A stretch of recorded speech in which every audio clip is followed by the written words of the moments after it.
Bueno, señores, tengan buenos días. Vamos a dar inicio a lo que es una charla relacionada a turbocargadores. La idea, el objetivo lo tienen ahí, es describir el funcionamiento. En la industria automotriz el turbo nos acompaña desde hace ya bastantes décadas, cumple un rol importantísimo en todos los procesos de optimización de motor. A nivel de competición, bueno, ustedes saben, la presencia del turbo es total.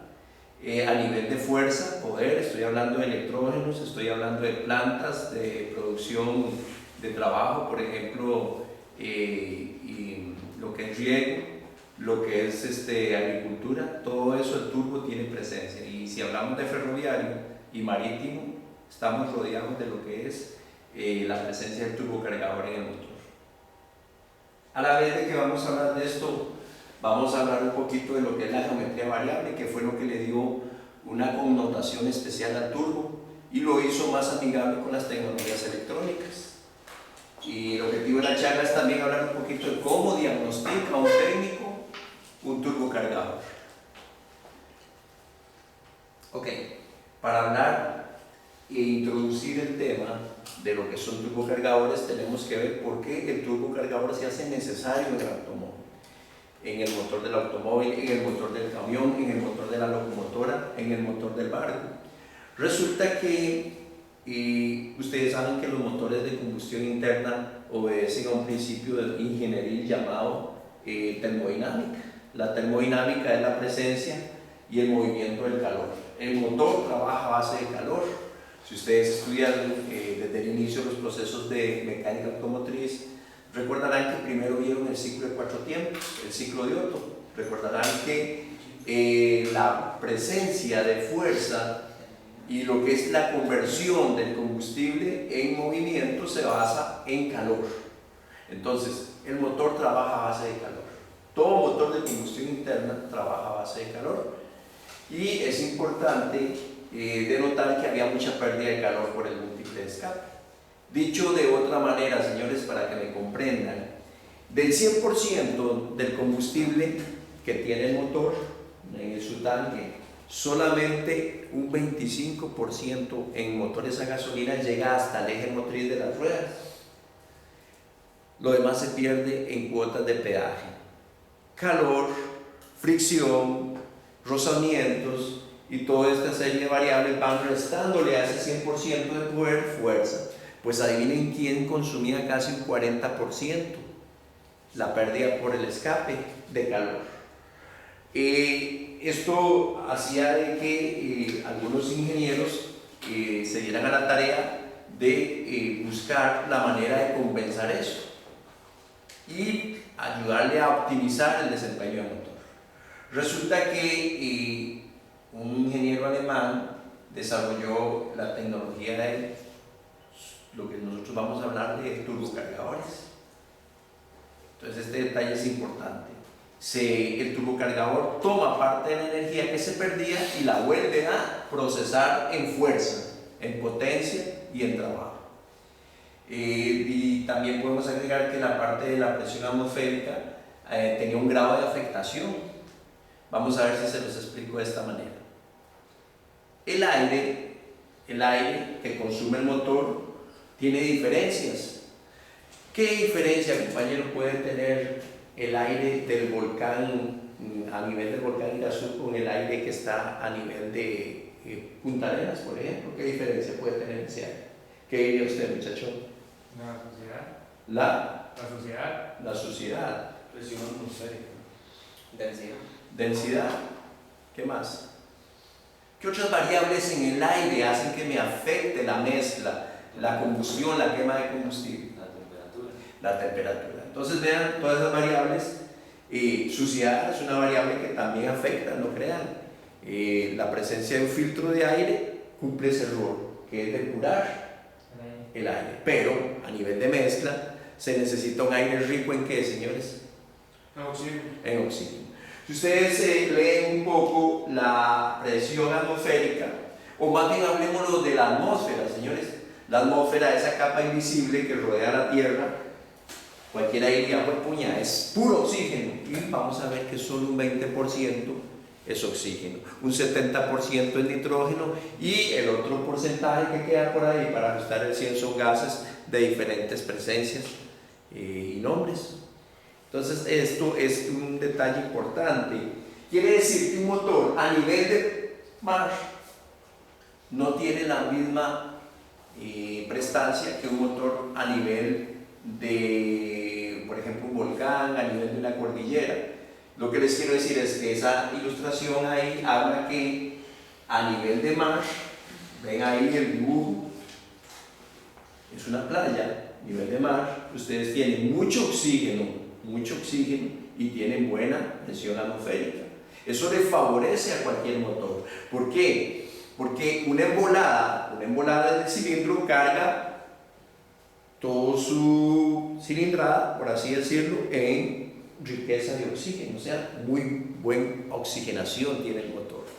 Conforme el motor tiende a ir subiendo, va perdiendo esa condición de oxígeno, porque la presión atmosférica va bajando. Al bajar la presión atmosférica, por ejemplo, cuando yo voy ya enrumbado, por ejemplo, al Cerro de la Muerte, por ejemplo, a Volcán Irazú, conforme avance en esa cuesta, la presencia de oxígeno tiende a disminuir. Y el motor en su quema de combustible, jóvenes, lo que necesita es oxígeno, ¿entienden? Hay variantes en la mezcla que me alteran mucho la fuerza y el desempeño del motor. Y no solo eso, señores, emisión de gases. Todo esto, si bien es cierto la electrónica lo ha tratado de compensar, el turbo le dio la respuesta a eso. Un turbo, vamos a ver conforme avanzamos en el tema, de que se adapta en el sentido de que se convierte en un compresor de aire, y ese compresor de aire va de una manera va complementando esas carencias de oxígeno en función de la presión atmosférica y muchas veces de la temperatura del aire. Porque hablemos de la temperatura. ¿Qué diferencia, señores, tiene el aire caliente con el aire frío? ¿Qué diría usted, compañero? ¿Qué diría usted, joven?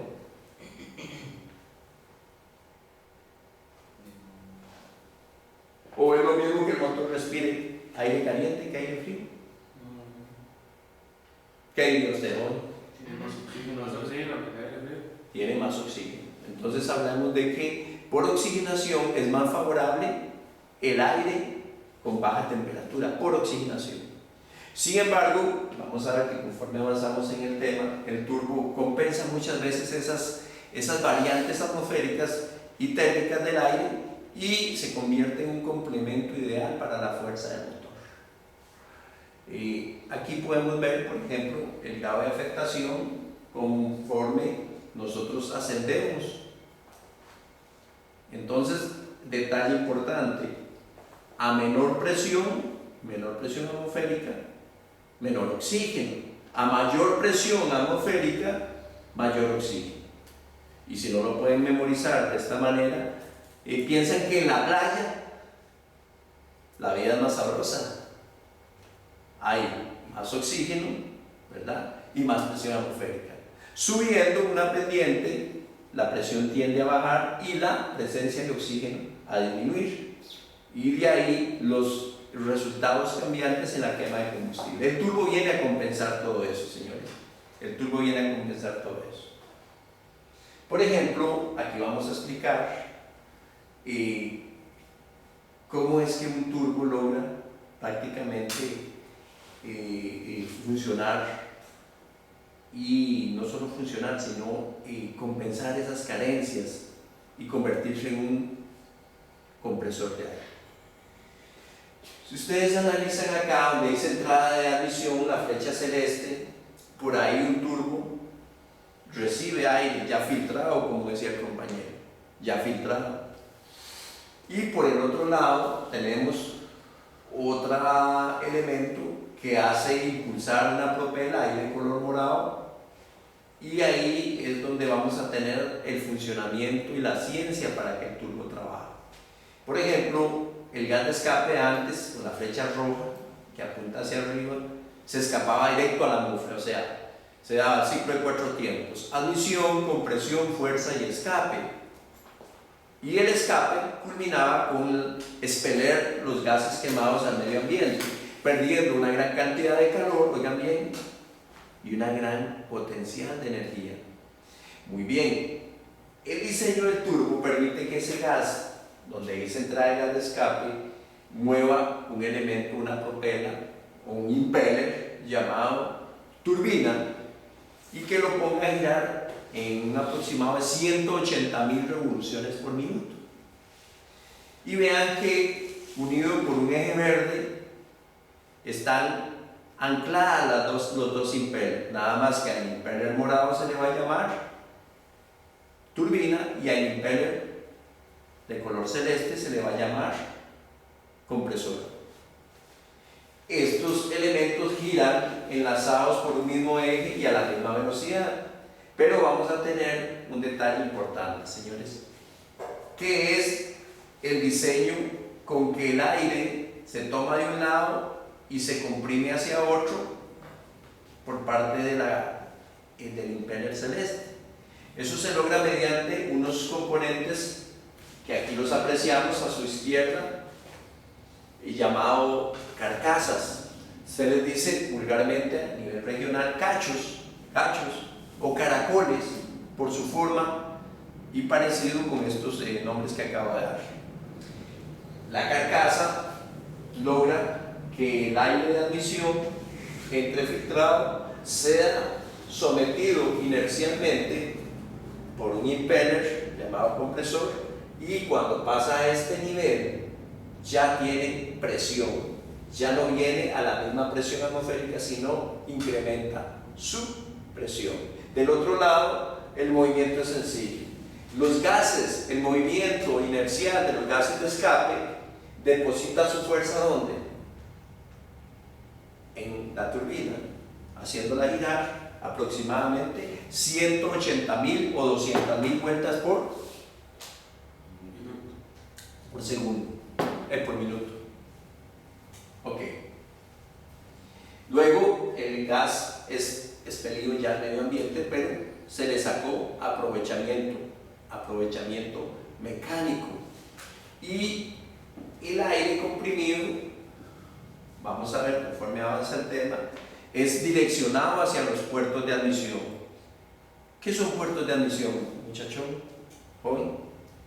La entrada donde entran los gases para hacia el motor. Muy bien, eso es puertos de admisión. Son los boquetes en el cabezote donde se alojan las válvulas de admisión.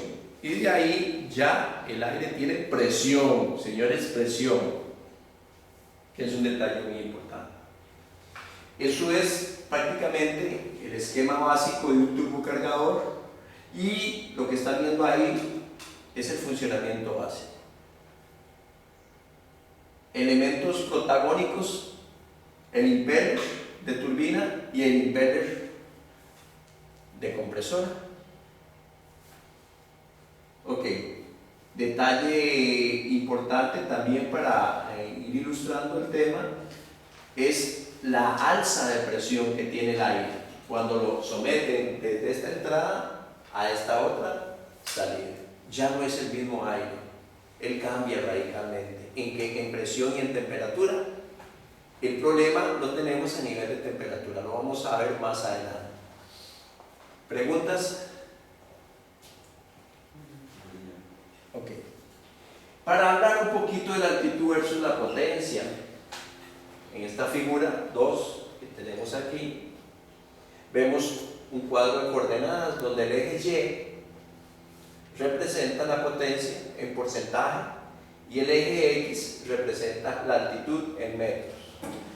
Nótense ustedes cómo los puntos de ordenadas van formando una pendiente descendente en función de quién, en función de la altura. En el vértice donde se une X y Y, tenemos 0. Lo que avance hacia la derecha va en aumento y lo que avance hacia arriba va en aumento. Cuando nosotros nos encontramos prácticamente a nivel de mar, hablamos de que el nivel de mar es una playa, nosotros tenemos la mejor respuesta de la Potencia, lo ven aquí. Conforme empezamos a subir cada 300 metros, hay una tendencia a decaer. Entonces cualquiera diría, bueno, pero ¿qué tan afectado es el motor? Totalmente, señores. Él se compone y se comporta de una manera muy sensible a lo que es la altitud.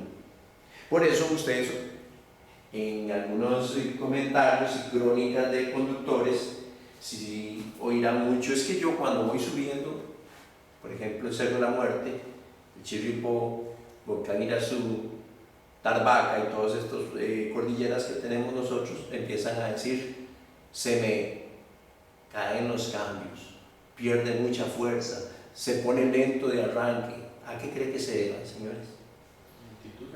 A la altitud. ¿Qué hace la altitud de la mezcla? La altera completamente. Y si bien es cierto, las estrategias de motor tienen tienen dinámicas para compensar esto, nadie lo hace mejor que el turbocargador. El turbocargador a nivel de trabajo se comporta y hace que esa curva cambie. Por ejemplo, vean esto.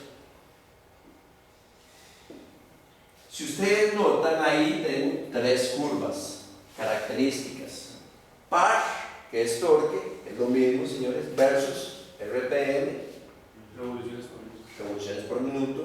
Noten que me va a dar el comportamiento diferente en las 3 condiciones. Por ejemplo, motor atmosférico. Compañero, ¿qué es un motor atmosférico? ¿Qué es un motor atmosférico? Y respecto a la temperatura y el oxígeno, su funcionamiento. ¿Qué es un motor atmosférico? ¿Qué diría usted, compañero? El motor normal, convencional. Convencional. Sin turbo. Es el motor sin turbo. Aspirado. Todo motor que se comporte sin turbocarga de ningún tipo se le llama motores atmosféricos. Ese es el nombre correcto, son motores atmosféricos porque dependen de la presión atmosférica para su trabajo. Pues vean la curva del motor atmosférico, es el más afectado, y vean la curva de par de vehículo con turbo convencional, que sería la de color azul, ya mejora notablemente, completamente. Vean ustedes que tiene un rango de torque bastante atractivo, pero ¿cuál de todos ellos es el mejor? El de curva de par de vehículo en color verde actual, que usa la geometría variable, que es el contexto principal de la charla. Entonces, si ustedes hacen la comparativa de las 3 curvas, notarán básicamente que la curva más atractiva de trabajo a nivel de par y de torque es la curva verde. ¿Por qué? Porque a esto se le llama torque sostenido. Entonces hoy vamos a hablar un poquito de torque y potencia, porque ustedes ya son estudiantes que llevan por lo menos a medio proceso, deben tener una idea mínima de lo que es torque y potencia. Vamos a empezar con la más sencilla, torque. ¿Qué es torque, compañero? ¿Qué le han dicho a usted en los cursos previos a este que es torque?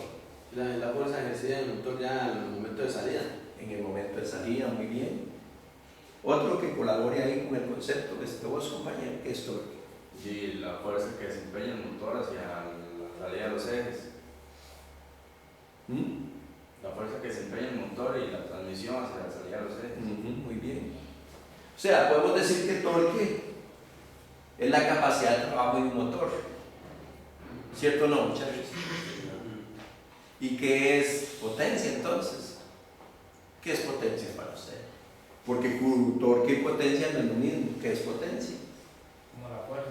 Como la fuerza. Trabajo afectado por el tiempo. Muy bien. Hay un detalle que acaba de mencionar el compañero, que es prácticamente la diferencia.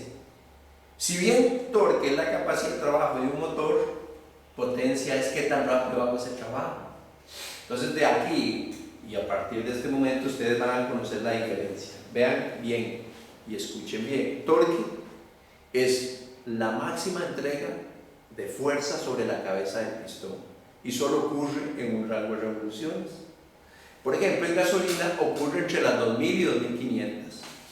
En diésel Si es electrónico o si es diésel convencional, ocurre también solo en un rango de revoluciones. Se le llama zona verde, señores, eso se llama zona verde. El torque es cuando toda la fuerza del combustible recae sobre el pistón, donde hay la máxima eficiencia en la combustión, y solo ocurre en un rango de revoluciones, solo en un rango. Y ese rango, como les repito, por ejemplo, un motor convencional de diésel ocurre entre las 1800 y 2000, o entre las 1500 y 2000, depende del motor, todos tienen curvas de torque diferentes. Pero vamos a imaginarnos al motor, al pistón trabajando. ¿Cuál era el primer tiempo, compañero? Admisión, ok, trago. El otro tiempo, compresión. Pistón sube, comprime, el que sí, fuerza. Salta un chorro de diésel, se combustiona y viene bajando. Y conforme baja, entrega todo su poder al eje rotativo llamado cigüeñal. Ok. ¿Dónde cree usted, de la pregunta que les voy a realizar, está el mejor torque? Voy a ponerles un ejemplo. Motor a gasolina, entre 2000 y 2500, o entre 3000 y 3500. ¿Dónde estaría el máximo torque, la máxima combustión en un motor a gasolina? ¿Entre 2000 y 2500 o entre 3000 y 3500? ¿Qué diría? ¿Qué diría usted, compañero? Entre 2000 y 1500. ¿Por qué? Porque va en el porcentaje adecuado de revoluciones del motor. Ok, ¿y por qué yo, si aumento la velocidad, si fuera a 2000 o 2500, aumento la velocidad, el torque desaparece? Por velocidad. Mayor velocidad, mayor entrada de mezcla, o como dirían ustedes. Imaginémonos que todo motor tiene el torque en un rango, solo en un rango. Si aumento la velocidad del motor, RPM, el torque cae y la potencia sube. ¿Por qué creen que sucede eso, señores? Porque donde meto el pie, conforme paso ese rango, zona verde, sigo aumentando el RPM, el torque cae y la potencia sube. ¿Por qué será? Analicen. ¿Qué diferencia tiene un motor a 2000 revoluciones que a 3000? ¿Cuál es la diferencia? Gira más rápido. Gira más rápido. ¿Y qué implicación técnica tiene eso en la mezcla? ¿Ah? ¿Dónde traga mayor oxígeno? ¿A 2000 o a 3000? A 2000, señores, a 2000. Esa es la ciencia, hay más tiempo. ¿Dónde la cabeza del pistón viaja más rápido? A 3000. A 2000 es más lenta, entonces tiene más tiempo para succionar. Por ahí se despega lo que es torque. Entre más tiempo tenga el motor en ese rango de torque para tragar, quemar, mejor es el proceso de combustión. En cambio, si yo lo mago a 3000 o 4000, es tan rápido que carga que no le da tiempo a que se llene, y ni siquiera, como no le dio tiempo de cargar bien, la compresión va a aumentar el punto de calor, que es el concepto fundamental de trabajo de un motor de combustión interna, como lo decíamos al inicio. ¿Me entienden? Y ahí se desprenden esos dos conceptos, torque y potencia. El torque siempre va a estar ubicado más abajo que la potencia. Un motor, si yo le hago que me tire buen torque, es para trabajar, pero si lo hago que me tire buena potencia, es para correr. Torque es ecológico, potencia es para desperdicio de combustible, contaminación y correr. Si usted es un corredor, a usted no le gusta que le hablen de torque, pero si usted maneja un cabezal o un 4x4, a usted le gusta que le hablen de torque. ¿Entienden la diferencia entre torque y potencia?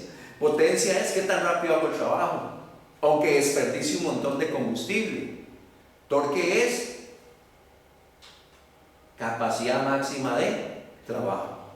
Nunca se les olvide ese concepto, porque si alguno de ustedes llega a trabajar en cuestiones de ingeniería, en la parte automotriz, o en la parte de lo que es logística, a la hora de compra, licitaciones, en los torques los conceptos de torque y potencia son importantísimos, señores. Entonces, volviendo a la ilustración, vean ustedes como la curva de par en un motor atmosférico, ¿lo ven? De color rojo, es la más reducida, porque depende de quién, para respirar, De la atmósfera. de la De atmósfera. la presión. Cuando le metemos turbo, aumenta radicalmente el torque, ¿lo ven? Y nótense algo, si aumentan las revoluciones, ¿qué le pasa a los torques? Caen. Excepción de geometría variable, que es el tema que nos ocupa hoy. ¿Y alguna pregunta? Yo sé que no hemos avanzado mucho, pero si quieren formular una pregunta. Ok, vamos al detalle.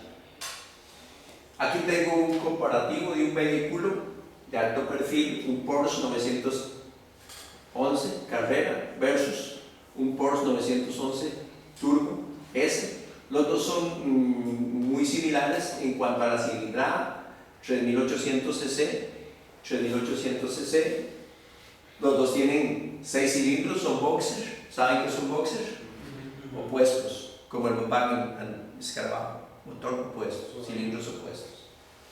Caja de cambios de 7 velocidades los dos. El peso radicalmente no está tan marcada la diferencia.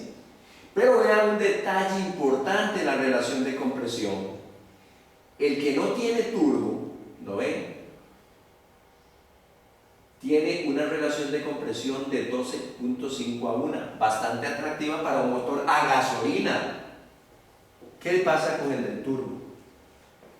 ¿Cómo es la relación de compresión? De 9,8 a 1. Bajísima para un Porsche 911. ¿Por qué será tan baja? ¿Por qué será tan baja? ¿A qué atribuyen ustedes, jóvenes? ¿A que esa relación de compresión con turbo sea tan baja? Porque no necesita tanto oxígeno. No necesita tanta cantidad de aire, porque ¿quién va a compensarlo? El turbo. ¿Entienden cómo funciona la mecánica? No obstante, si nos vamos a la arquitectura interna del motor, ¿cuál va a ser más reforzado a nivel de partes internas? El que tiene turbo, señores. Esa es ya ir pensando en todo el andamiaje que tiene un motor equipado con turbocargador. Un día me decía un joven nitrogenado allá en el barrio que le quería meter turbo a una Sentra que no llevaba. Y me dice, profesor, ¿se puede? Claro, se le puede poner turbo. Depende de las libras que usted lo ponga a cargar, corre 3 veces y de una vez agarra el motor y lo bota en el estañón de la basura. Queda deshecho, porque no está preparado arquitecturalmente, en su forma interna para soportar las grandes presiones y los grandes picos de calor a que somete un turbomotor. Ok, vean un detalle importante, vean par de motor, ven un cambio un poquito radical. Sí. Ya saben que es par, el par siempre está más abajo en RPM que la potencia. ¿Lo ven? Y vean la potencia. ¿Y qué aumentó en él radicalmente? El par y la potencia. Y le hace ganar en este último rubro, lo ven aquí, de 0 a 100 kilómetros por hora en 4.3 sin turbo. ¿Y con turbo? Vean la diferencia, ¿sí? Porque consume más el turbo.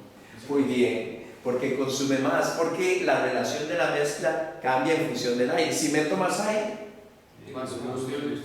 exacto, pero no porque sea gastón, sino porque estoy produciendo más trabajo, más potencia, más torque. Se nota ahí en el. Entonces, esa fórmula nunca se ha aprendido. Si yo quiero correr, tengo que pagar, exacto, se nota. Todo lo que es más fuerza, más potencia, se paga. ¿Le duela? ¿A quién le duela? Ok. ¿Alguna duda? Ya vamos avanzando poco a poco. Ok, vean acá. Esos son los componentes internos de un turbo convencional. Podemos ver, por ejemplo, aquí el codo del chufle. Podemos ver la carcasa, ¿cómo se le llamaba aquí a nivel regional? Caracol o cacho. Podemos ver la rueda de turbina. Podemos ver aquí el conjunto de impeller, la carcasa compresora, ¿verdad? Y la cápsula neumática para lo que le llaman la válvula de descarga, que ya vamos a hablar un poquito de eso. Todo esto es un turbo explot, así, despiezado, para que ustedes vean los componentes internos que conlleva un turbo.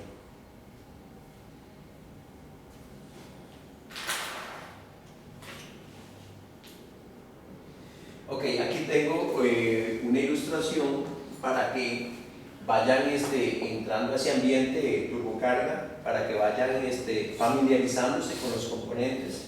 Sabemos que tenemos un motor de combustión interna a gasolina por la bujía. Sabemos que tenemos la válvula de admisión y la válvula de escape. Y el pistón realiza el ciclo de 4 tiempos, bota por escape, ataca tangencialmente, oigan la palabra tangencialmente, o sea que el aire pega en un punto determinado de los álabes, sigue hacia el múltiple de escape, pero unidos por un mismo eje, lo ven aquí, unidos por un mismo eje, una propela o impeller de compresor se mueve entre 180.000 y 200.000 RPM, revoluciones por minuto, y toma aire filtrado, lo comprime y lo pasa por un intercambiador de calor y se lo lleva ya con un libraje que en gasolina oscila, depende del equipamiento, entre 5 psi, muy discreto, y 12 psi, hasta 15 inclusive, muy abusivo, y lo mete a presión ¿a dónde? A la válvula de presión. Detalles importantes: un turbocargador mal gobernado puede despedazar un motor en días, en una carrera, o en un recorrido de trabajo para un cabezal o para un camión de reparto. Quiere decir que el aire comprimido mal administrado parte un motor. ¿Por qué, compañero? ¿Por qué lo parte? Y porque el motor no está diseñado para aguantar esas presiones. Exacto. Hay un equilibrio entre lo que soporta la cabeza del pistón y su plataforma, por así decirlo, biela, codo, muñones, de resistencia a la presión, en donde un turbo no gobernado, sin control, puede despedazar. Porque tiene libras y libras de presión. Libras y libras de presión. Ok, otro detalle que es importante: presión atmosférica. ¿Ven donde dice ingreso del aire filtrado, señores, a su derecha? Presión atmosférica, no sé, ¿cambia en función de qué? ¿En función de qué cambia la presión atmosférica? ¿En función de qué cambia la presión? De la altura. De la altura. Costa Rica es un país que por su topografía es súper quebrado. Usted aquí viene por la costanera y de un pronto a otro está subiendo el aguacate. Y está pasando de nivel de mar a 2.000 metros de altura. Son países que tienen cambios radicales en su condición topográfica. Y si vemos la temperatura, también hay un cambio radical. ¿Cuánta temperatura promedio estamos en este momento? Promedio 21, 22, país tropical. Pero cuando llega aquí, señores, presten una atención donde voy a señalar. Cuando llega aquí, muchas veces anda alrededor de 150 grados centígrados en diésel, motores diésel. Y valga la pregunta: ¿cuál de los dos motores maneja más temperatura en el gas de escape? ¿El motor a gasolina o el motor a diésel? ¿Qué diría usted, compañero? ¿Cuál tira el gas de escape más caliente? Dice. Todos que el diésel. El gasolina, ¿verdad? El gasolina tira el aire más caliente, el gasolina. Por eso la aplicación del turbo en gasolina es más compleja. En diésel no, el diésel es amigable 100% con la tecnología turbocargada. Ok, sigamos avanti. Ok, algunas variantes de los turbocompresores, vean esa variante. Eso se llama turbocompresor en serie. Si ustedes notan, en color rojo está el escape, ¿lo vemos? Puertos de escape. Sale, le dan al impeller llamado turbina, lo ven aquí. Y este primer impeller, lo notan acá, mueve este. De paso, sigue el aire moviendo a este y luego hacia la nufla. Ubicados. Esto es en rojo. El puerto de escape es el 1, 2, 3 y 4. Si ustedes notan, el primer turbo es movido por acá y el segundo por acá, con el mismo gas de escape. Si ustedes ven, le entra por acá aire filtrado, es sometido a presión, ¿lo ven? Lo vuelve a agarrar, le incrementa la presión y lo lleva hasta los puertos de admisión. ¿Cuántas veces, pregunta, es sometido a carga el aire de admisión? ¿Cuántas veces en ese sistema? 2 veces. 2 veces. Toma, eleva, vuelve a elevar y deposita a los puertos de admisión. Estas aplicaciones se usan en motores a diésel de alto torque, por ejemplo, ferroviario, minería. Se necesitan mover vagones cargados de material.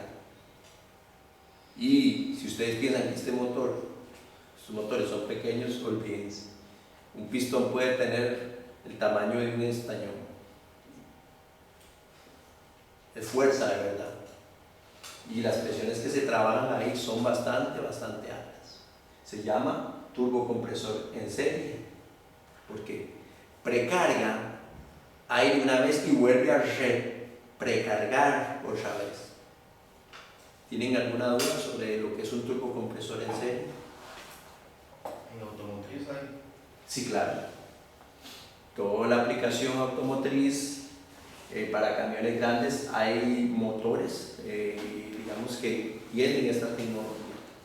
Y no es nueva, eso ya se usaba. Eso es para aumentar capacidad. ¿Sí? ¿Alguna duda por ahí? ¿Algo que no lo entiendan? Ok, veamos otro tipo, una disposición. Estamos hablando del turbocargador. Este, por ejemplo, este es el paralelo. Hay que analizar muy bien el gas de escape. Si ustedes ven, aquí tengo el bloque de motor, tengo el múltiple de admisión, tengo el múltiple de escape. El gas de escape sale, ¿no ven? Mueve esta propela, continúa, mueve esta otra propela y se va hacia la nufla. ¿Okay?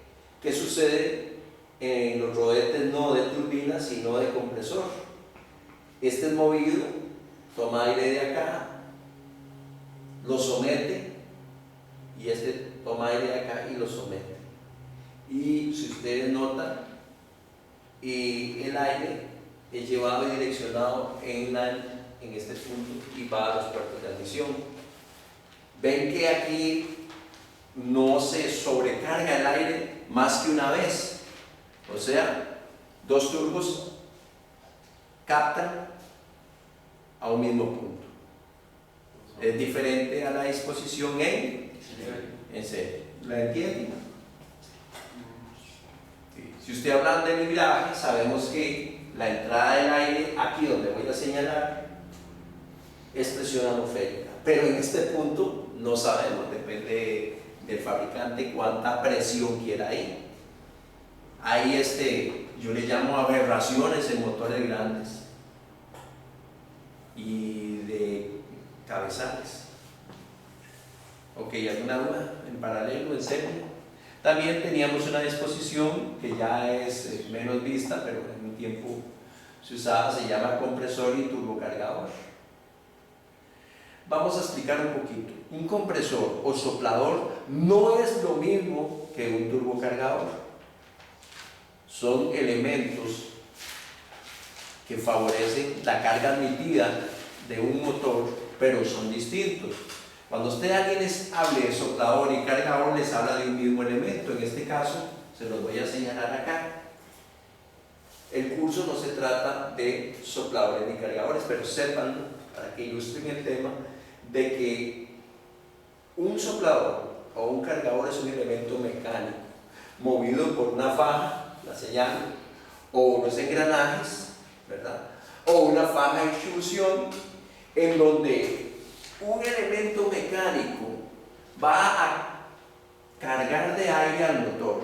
Entonces tiene una serie de implicaciones no favorables para ciertas aplicaciones, no favorables para ciertas aplicaciones. En este caso, vean ustedes que el aire pasa por el filtro, ¿lo ven? Es sometido inicialmente por un soplador o cargador, donde ya su presión es, por así decirlo, es elevada, ¿lo ven? Y es llevado hasta el rodete de turbina, de compresora, donde nuevamente es elevado mediante la presencia de un turbocargador. La parte de movimiento del turbocargador la dejan aquí. ¿Ven? El rodete de turbina es movido por la acción propia de los gases de escape y toma aire, pero ese aire ya viene ¿qué? Sí, filtrado. ¿Y qué más? Empujado por un soplador o por un cargador, que es diferente a lo que hoy nos tiene aquí, que son turbocargadores de geometría variable. Aquí tengo yo, compañero, lo que es el esquema básico de un turbocargador, y vamos a trabajar un poquito en dos válvulas: la válvula de descarga para control y la válvula de sobrepresión. Los elementos llevan estas válvulas.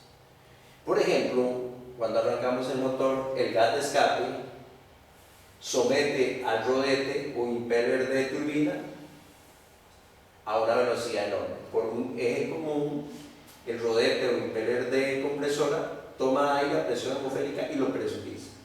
Si la presión sigue aumentando sin control, hay una desviación de aire, noten aquí, que ataca un diafragma, un pulmón, un pulmoncito.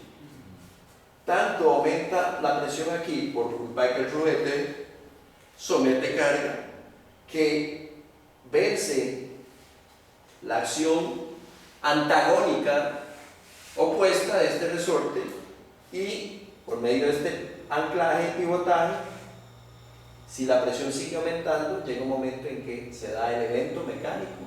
Y vean lo que sucede. ¿Qué es lo que está sucediendo ahí, joven? ¿Qué es lo que está sucediendo ahí? Y está liberando una sobrecarga.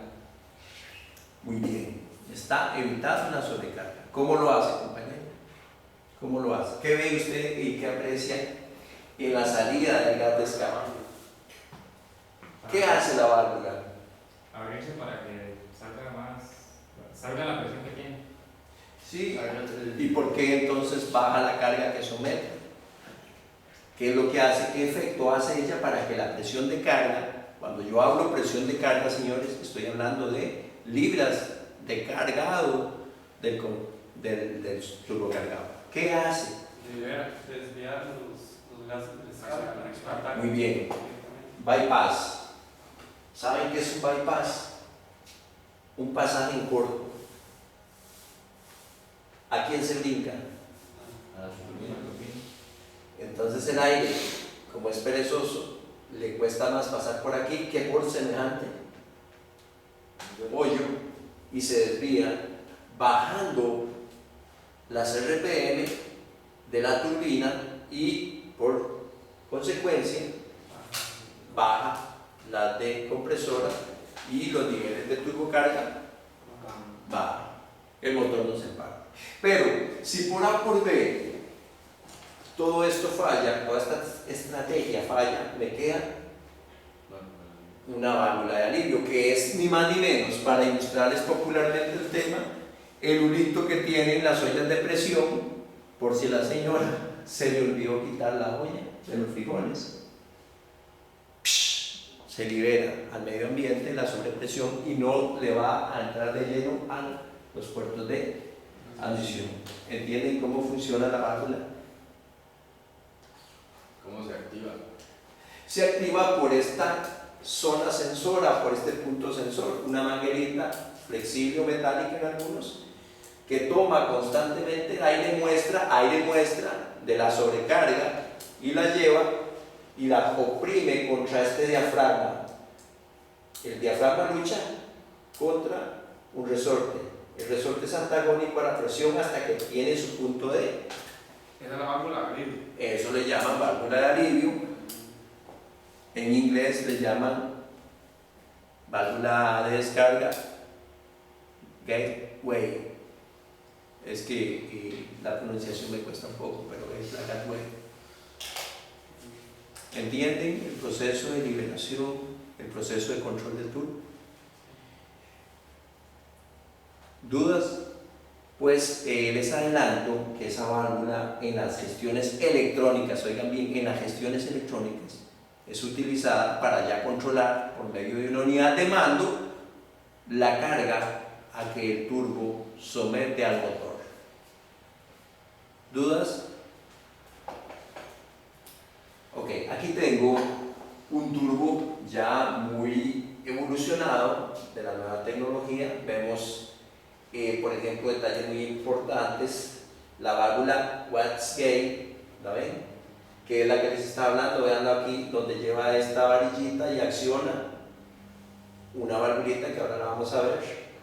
Tengo el lado de turbina, múltiple de escape, carcasa o cacho, vulgarmente, de admisión. Tengo la EGR puesta, incorporada directamente al turbo. Es la tecnología más moderna, se trata de hacer esto, por lo menos en los motores de alta prestancia. Y puedo apreciar, por ejemplo, los dos agujeros de lubricación que son vitales para la longevidad de un turbo. Un turbo padece de exposición térmica muy fuerte, o sea, él está expuesto a grandes temperaturas y necesita procesos de refrigeración, que va a cumplir ese rol en algunos casos, en bastante porcentaje de alivio, el aceite que le circula dentro al turbo.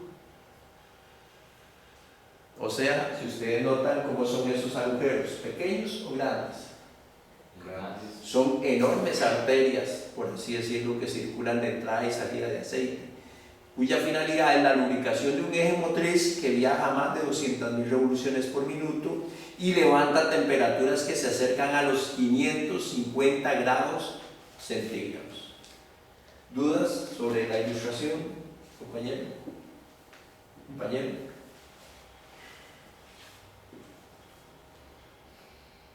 Ok. Ahí tenemos un corte seccional de lo que es un turbocargador con su válvula de escape. Ubíquense aquí, salida de los gases de escape, y vean dónde está el bypass. Y nótense en 3 cómo esta tubería, mediante el aire de carga que llevaba a este diafragma, vence o no vence a quién? El diafragma. Al resortículo. El diafragma, pues lo que es, también se convierte en una parte opositora. Y vean aquí cómo el aire de admisión intrafiltrado pasa por un ¿qué? ¿Cómo le llamaríamos a esto? Un intercambiador de calor, que para efectos promocionales, para efectos de manuales, se les llama intercooler, aftercooler, postenfriador, interenfriador, que al final y al cabo llevan todos la misma misión: disminuir la temperatura del gas de carga, del aire de carga. ¿Por qué quiero yo disminuir la temperatura? Para que Más es que es mejor rendimiento. para oxigenar nuevamente al aire.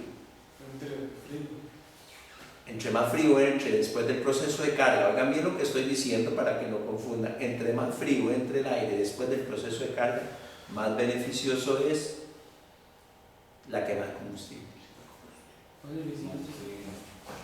Ok, ¿dudas? ¿Dudas? Ok, una vista seccional me permite ver el impeller de turbina, lo ven ahí, y me permite ver la puerta de descarga mediante su mecanismo de activación. Logran apreciar, entender la imagen. ¿Ven? Impeller, turbina, válvula de alivio y anclaje y lo que es el control. ¿Dudas? La geometría variable, ok. Ahora hacemos introducción.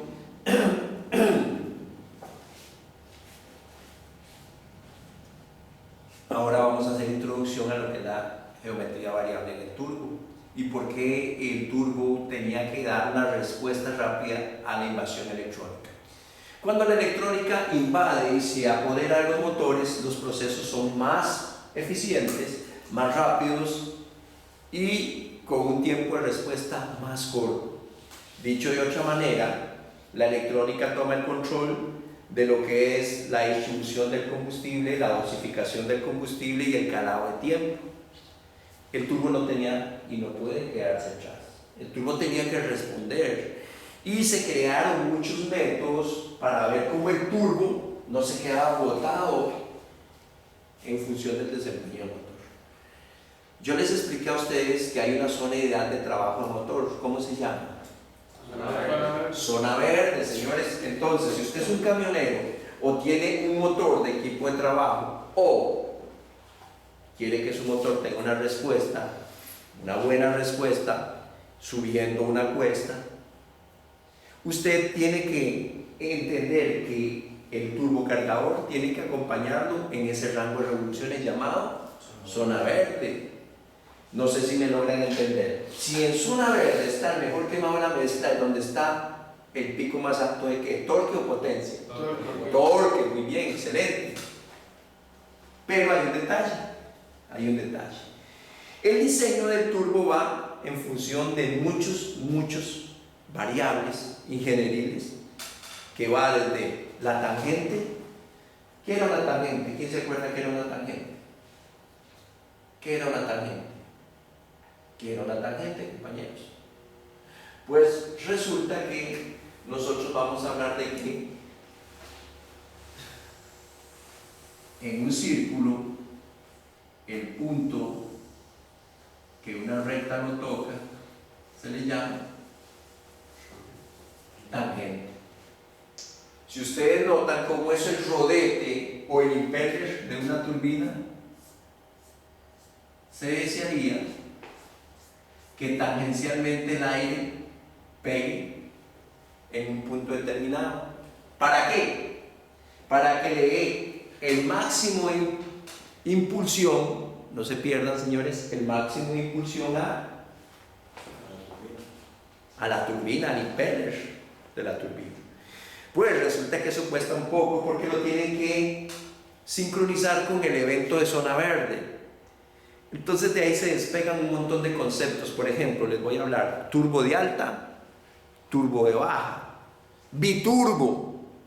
Toda esta tecnología y todos esos conceptos que les estoy hablando tenían la finalidad de que el turbo acompañara al motor en el punto ideal y costaba un poco hacerlo mecánicamente hablando. Ya la electrónica pues elimina considerablemente esa brecha. Dicho de otra manera, compañero, los camioneros buscaban un turbo que cuando ellos necesitaban subir una cuesta con 300.000 quintales, el turbo fuera ayudando, buscándole el máximo torque. Y resulta que un turbo solamente en un rango de RPM trabaja. ¿Por qué? Porque, por ejemplo, a bajas revoluciones, les voy a preguntar, a bajas revoluciones, como la velocidad de los gases de escape. Lenta. Si aumentamos revoluciones, aumenta, pero llega un punto en que por condiciones el turbo se convierte en un peligro. ¿Por qué se convierte en un peligro el turbo después de ciertas revoluciones? Y se puede meter muchísima presión. Muy bien, entonces vean todas las variables que hemos hablado. Y habría que estar cambiando un turbo en cada condición para sacarle el máximo de provecho a él. No sé si me hago explicar. Imagínense, voy a subir esta cuesta auto, que voy a cambiar el turbo porque este turbo me sirve para subir. Ok, voy en una recta, en un momento, voy a cambiar el turbo porque este me sirve para eso.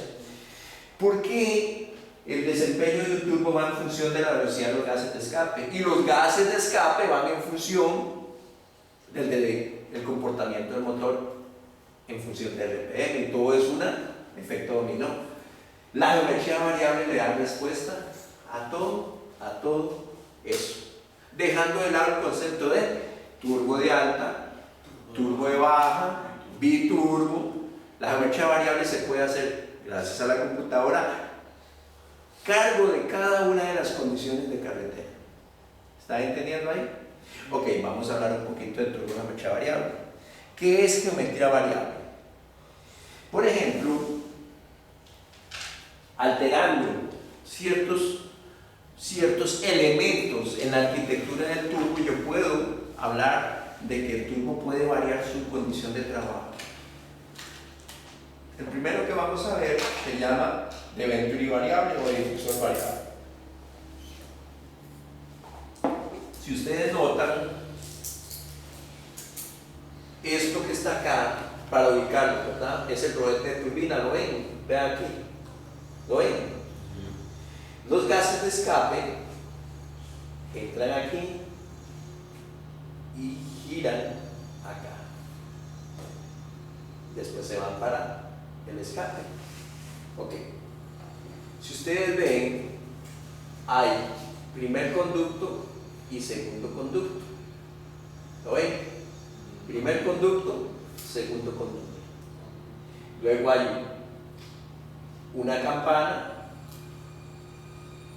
Y si ustedes notan, hay un comando de eso. Dice campana semiabierta para regímenes bajos. Si ustedes notan, a regímenes bajos se trata de cerrar la campana para hacer que el paso sea más estrecho y se levante una mejor impulso sobre el impeller. Campana semi-abierta, o sea que no está totalmente abierta para revoluciones bajas. ¿Lo ven? Lo que hace es aumentar la presión. Muy bien. Al aumentar la velocidad, ¿verdad? Porque el régimen aumenta, la RPM aumenta, la campana es manipulada y vean que abre el segundo ducto. No sé si lo ven que aquí no tiene flecha amarilla y aquí sí. Entonces hay un detalle importante. Aquí, ¿lo ven? En este punto de aquí lo va a hacer cargar más. No sé si ven el tamaño de las flechas, señores. Tamaño de las flechas. ¿Cuál es más grande? ¿Su izquierda o su derecha? Izquierda. Muy bien, ¿qué quiere decir eso? Analicen eso, saquen la lógica de eso, compañero. ¿Qué quiere decir eso? Estamos hablando del gas de escape. ¿Qué quiere decir eso? ¿Qué quiere decir eso, compañero? ¿Cómo lo interpretaría usted? Dos detalles. Achico aquí, aumento aquí. Aumento aquí, achico aquí. ¿Notan ese detalle? ¿Qué sentido lógico tiene esa ilustración? Que me diga que sabiendo que es geometría variable y que estamos hablando del gas de escape. ¿Qué quiere decir?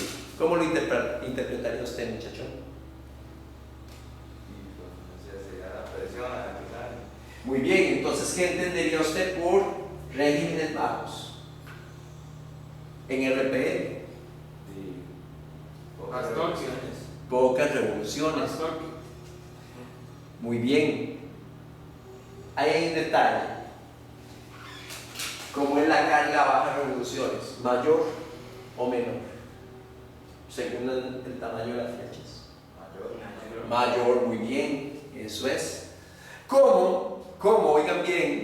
Oigan bien, ¿cómo a bajas revoluciones, ustedes mismos me lo dijeron, el gas de escape viaja más lento, ¿verdad? Bajas revoluciones, baja más lento. Al bajar más lento y saber que yo ahí donde ocupo torque, en motores dicen entre 1500 y 2200, yo achico aquí el vuelvo y aumento que la presión con que el gas de escape ataca a quién, incrementando así la carga a bajas revoluciones. Conforme voy ganando impulso, voy ganando velocidad. ¿En dónde? ¿En qué gases voy ganando velocidad con más impulso? ¿En los gases de qué? De escape, muy bien.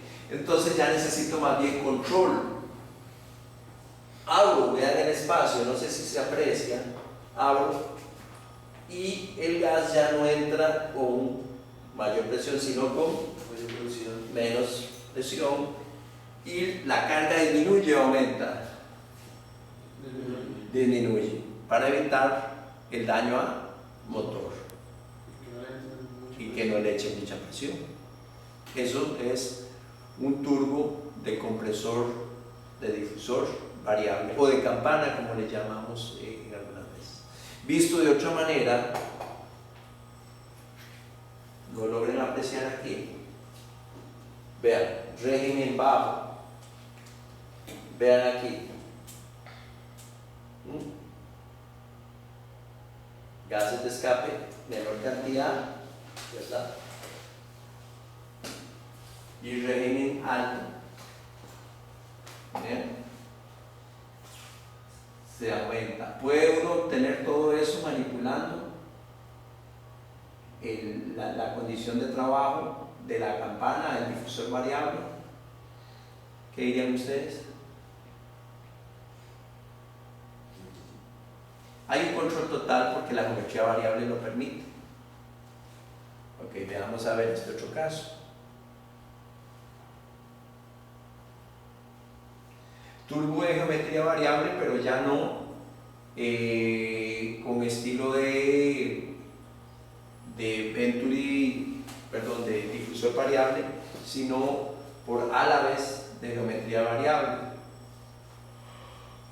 Tenemos, por ejemplo, un plato de álabes variables y el de turbina de gas de escape. Si ustedes notan, el diafragma puede abrir o cerrar cambiando tangencialmente la posición que el aire ataca a la turbina. Tienen que estar ubicados. Es diferente al que acabamos de ver. Los dos trabajan sobre el tangencial del gas de escape, la manera en que el gas de escape ataca a la turbina. Porque yo les dije a ustedes que en geometría variable el abanico de posibilidades es grande, pues ahí están viendo. Detalle. Vean acá. Si ustedes analizan, tengo la válvula de descarga y tengo un nuevo ¿qué? ¿Qué es esto, señores?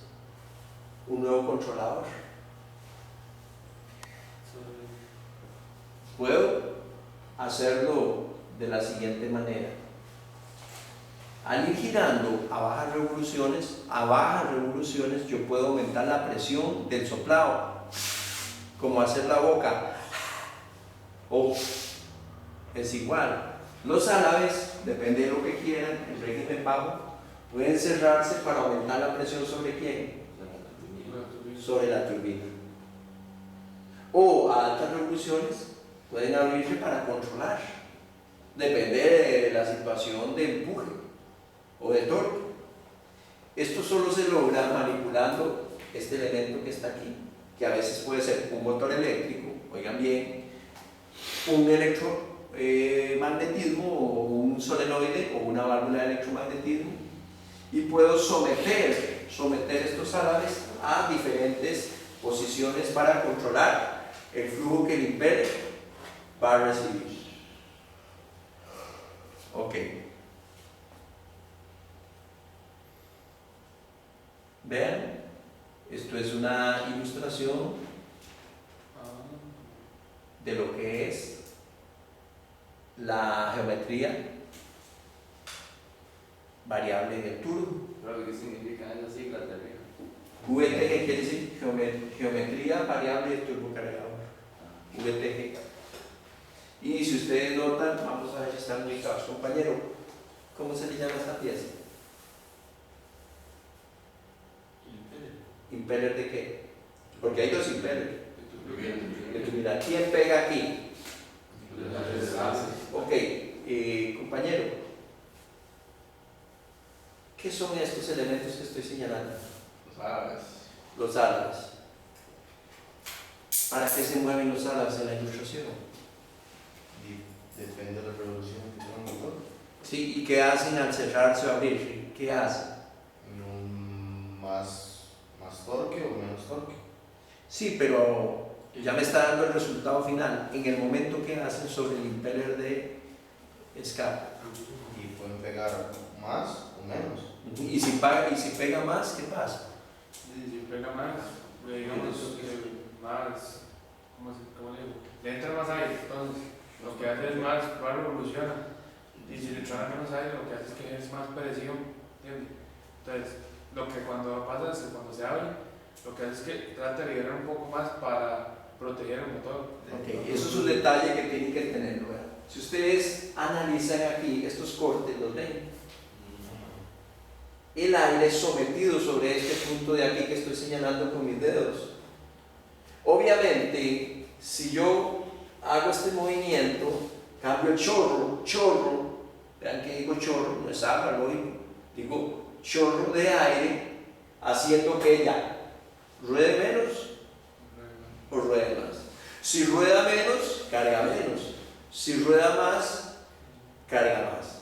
Ahora, quiero decir que el control ya del rodaje de este impeller ya no lo tiene el gas de escape, sino la geometría variable. Entonces, el abanico de posibilidades es múltiple. Ya yo no dependo de un turbo de alta, un turbo de baja, un biturbo, porque yo con un procesador y una cartografía, programación, puedo dar respuesta a un montón de condiciones de camino y de soporte de caídas. ¿Alguna duda? ¿Dudas?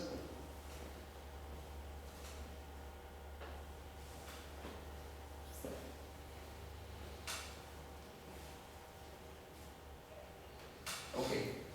Aprecian la ilustración desde ahí, está un poco clara, la aprecian.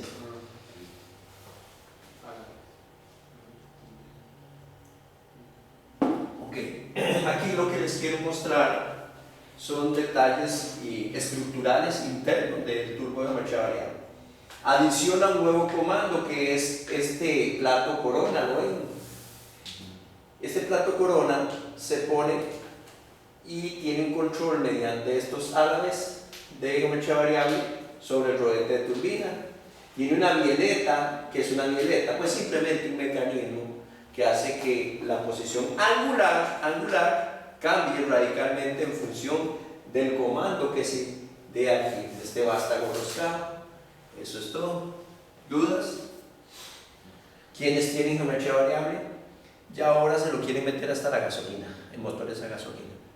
Pero en diésel todo lo que es, por ejemplo, pick-up 4x4, goza de la tecnología de geometría variable. Y en camiones ya la tenemos también, cabezales y todo eso.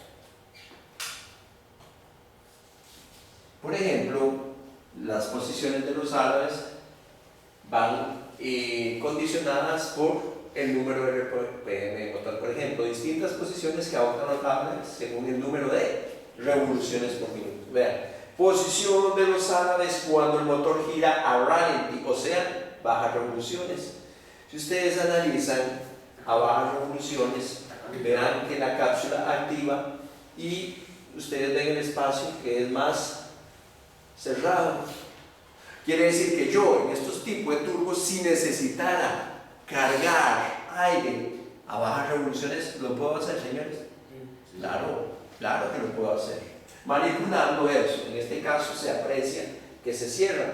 Posición de los álabes cuando el motor gira en marcha normal o a medias. Vean que ella se abre un poquito. Y ya prácticamente cuando está en la tercera que dice posición de los álabes cuando el motor gira altas, está totalmente abierta. ¿Por qué, compañero? ¿Por qué?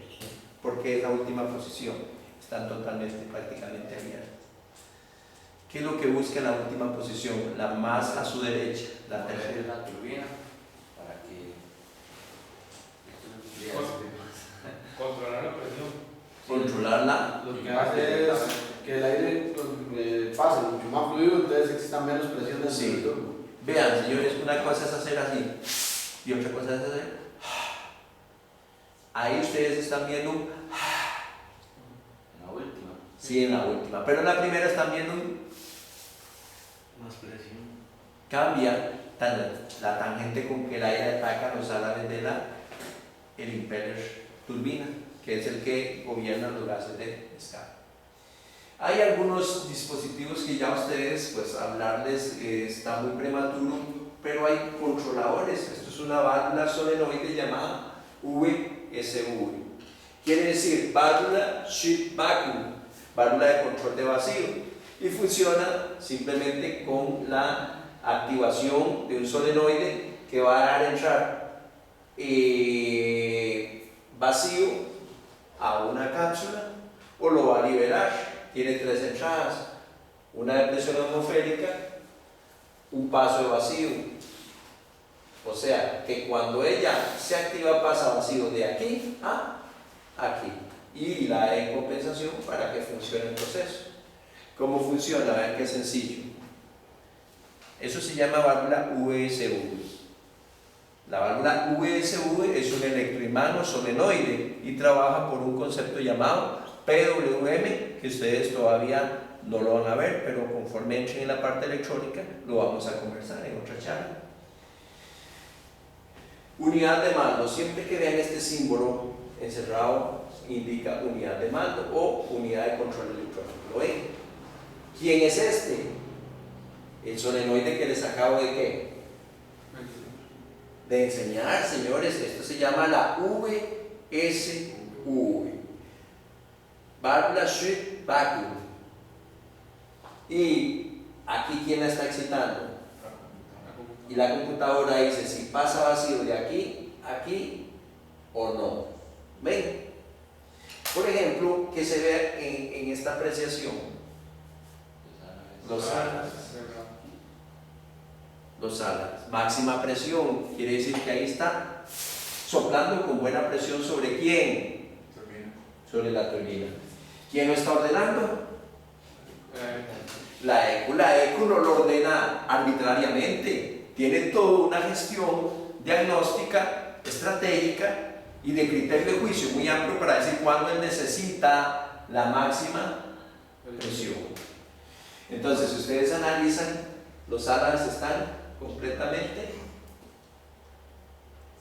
cerrados. Para el régimen de paz. Pudiera ser, pero eso no, solo es una condición. Nada más.